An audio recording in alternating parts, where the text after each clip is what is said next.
दोस्तों, अगर आप भी हर समय दुखी रहते हैं, किसी न किसी चीज के कारण परेशान रहते हैं, तो ये कहानी आपके लिए है। ये कहानी आपकी हर समस्या का समाधान है। एक बार की बात है, एक व्यक्ति एक महात्मा के पास गया और उनसे बोला, हे महात्मा, मेरे पास सब कुछ है, फिर भी मैं इतना दुखी किस लिए हूँ? क्या आप मेरे दुख का कारण बता सकते हैं? महात्मा ने कहा, हाँ, मैं तुम्हारे दुखों का कारण बता सकता हूँ। उस व्यक्ति ने कहा, हे महात्मा, आखिर क्या है मेरे दुखों का कारण? महात्मा ने कहा, अपने आप को चीजों से जोड़ लेना और उन चीजों के प्रति आकर्षित होकर दौड़ना ही तुम्हारा सबसे बड़ा दुख का कारण है। उस व्यक्ति ने महात्मा की बात सुनकर कहा कि हे महात्मा, आपका बहुत बहुत धन्यवाद। आपने तो मेरी समस्या का बड़ी आसानी से ही समाधान कर दिया। मैं इतने दिनों से अपनी समस्या का समाधान ढूंढ रहा था। ये सब कहकर वह व्यक्ति वहां से चल दिया। महात्मा ने उसको जाते हुए देखकर कहा कि जाने से पहले मेरी पूरी बात तो सुन लो। उस व्यक्ति ने जवाब दिया, हे महात्मा,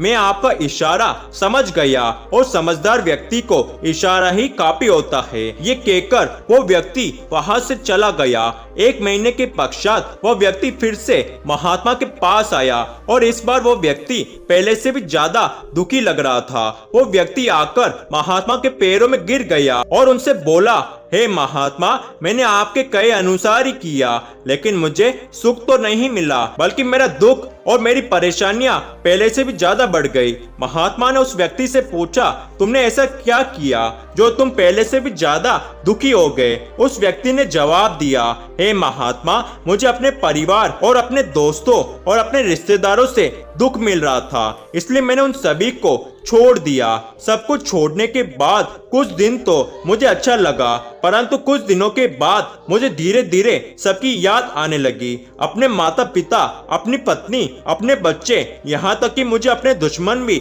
याद आने लगे। इतना दुखी तो मैं उनके पास रहने पर भी नहीं था जितना कि उनसे दूर होकर दुखी हो गया हूँ। इसलिए आज मैं घर वापस जाने के लिए निकला था, लेकिन जाने से पहले मैंने सोचा कि आपसे पूछ लूं कि आपने मुझे इतनी गलत सलाह क्यों दी? महात्मा उस व्यक्ति की तरफ देखकर मुस्कुराए और बोले, मैंने तुम्हें कोई भी गलत सलाह नहीं दी थी, बल्कि मैं तो तुम्हें पूरी तरह से समझाना चाहता था, लेकिन तुमने कहा समझदार को इशारा ही काफी है, और तुम इसी समझदारी के चक्कर में अपने घर परिवार, दोस्तों और रिश्तेदारों को छोड़कर भाग गए। ये तुम्हारी गलतफहमी थी कि तुम उनको छोड़कर भाग गए हो। असलियत में तो तुम उनको अपने साथ लेकर ही भाग रहे थे। महात्मा की बात सुनकर उस व्यक्ति ने कहा कि हे महात्मा, मैं तो अपने साथ किसी को लेकर नहीं आया। महात्मा ने उस व्यक्ति से कहा कि जो चीजें हमें दुख देती है वो कहीं बाहर नहीं होती, और यहाँ तक कि जो चीजें हमें सुख देती है वो भी कहीं बाहर नहीं होती। ये परिवार वाले, दोस्त, रिश्तेदार, ये सब कहाँ बसते हैं? ये सब हमारे मन में बसते हैं। जब तुम अपने घर से भागे तो इनको अपने मन में साथ लेकर भागे, इसलिए तुम इनसे कहीं दूर नहीं भागे। जब ये चीजें तुम्हारे मन में बसी हो और अगर आसपास हो तो वह जो दुख देती है वह हमें बहुत ज्यादा लगता है, लेकिन असल में वह दुख बहुत कम होता है।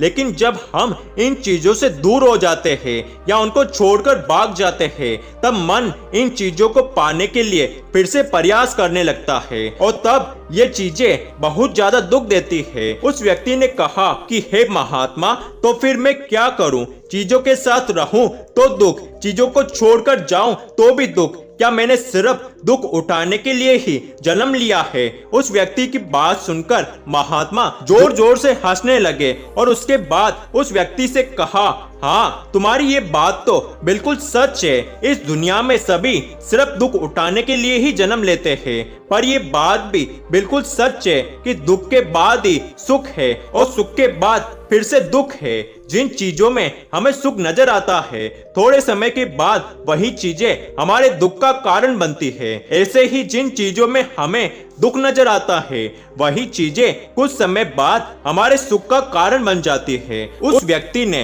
विनम्र भाव से महात्मा से पूछा, हे महात्मा, क्या इस सुख दुख के माया जाल से निकलने का कोई रास्ता नहीं है? महात्मा ने उस व्यक्ति से कहा कि रास्ता तो है।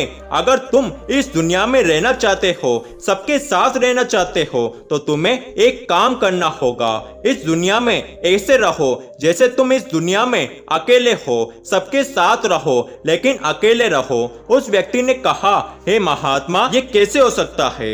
महात्मा ने कहा, मैं बताता हूँ, चलो मेरे साथ। महात्मा उस व्यक्ति को अपने साथ एक ऐसी जगह ले गए जहाँ पर मेला लगा हुआ था और बहुत भीड़ थी। महात्मा ने उस व्यक्ति को कहा, ध्यान से देखो, क्या तुम यहाँ किसी को जानते हो? उस व्यक्ति ने चारों तरफ देखकर कहा, नहीं महात्मा, यहाँ तो कोई भी मेरे जान पहचान वाला नहीं है। महात्मा ने कहा, क्या तुम यहाँ अकेले हो? उस व्यक्ति ने जवाब दिया, हाँ महात्मा जी, मैं यहाँ अकेला हूँ। महात्मा ने कहा, नहीं, तुम यहाँ अकेले नहीं हो। उस व्यक्ति ने फिर कहा, हाँ महात्मा, आप सच कह रहे हो। मैं जल्दी से अपने घर जाना चाहता हूँ और अपने परिवार वालों से मिलना चाहता हूँ। वही सब लोग मेरे दिमाग में घूम रहे हैं। महात्मा ने उस व्यक्ति से कहा, तुम घर थोड़ी देर में चले जाना। सबसे पहले मैं जो तुम्हें कह रहा हूँ वो करो। अब तुम सब कुछ भूलकर अपनी आंखें बंद कर लो और अपना ध्यान यहाँ होने वाली आवाजों पर लगा दो। उस व्यक्ति ने वैसा ही किया और जैसे ही उसने अपनी आंखें बंद की और सारा ध्यान वहां होने वाली आवाजों पर लगाया, तब उसे एकदम अकेलापन और एकांत महसूस हुआ। उसे ऐसा महसूस हुआ कि वह इतनी बड़ी भीड़ में भी अकेला है। सभी आवाजों पर ध्यान लगाने के कारण किसी भी आवाज का कोई महत्व नहीं रह गया था, बस आवाजें थी और वो था। धीरे धीरे उसने अपनी आंखें खोली और कहा, हे महात्मा, यहाँ तो मैं बिल्कुल अकेला हूँ, सब है लेकिन फिर भी कुछ नहीं है। महात्मा ने उस व्यक्ति से कहा, बस इसी तरह अकेला होना है। तुम रहो सबके साथ लेकिन भीतर से अकेले रहो। साथ में सब हो लेकिन मन में कोई भी ना हो। जिसने ध्यान सीख लिया उसको कभी दुख नहीं होते, उसे चीजें दुख नहीं देती, बल्कि वह हर चीज में आनंद की प्राप्ति करता है। उस व्यक्ति को महात्मा की बात समझ में आ गई और वह व्यक्ति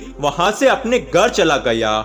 दोस्तों, इस आध्यात्मिक कहानी से हमें ये शिक्षा मिलती है कि जीवन में खुश रहने के लिए अपने आप को अंदर से अकेला रखना चाहिए, क्योंकि अंदर से अकेला रहने वाला इंसान ही सच्ची और आत्मिक खुशी प्राप्त कर सकता है। जिसने अकेला रहना सीख लिया वो परिवार में, समाज में सब कुछ करता हुआ भी आनंद की प्राप्ति करता है। अपने सारे कार्यों को करता हुआ सुख और आनंद से जीता है।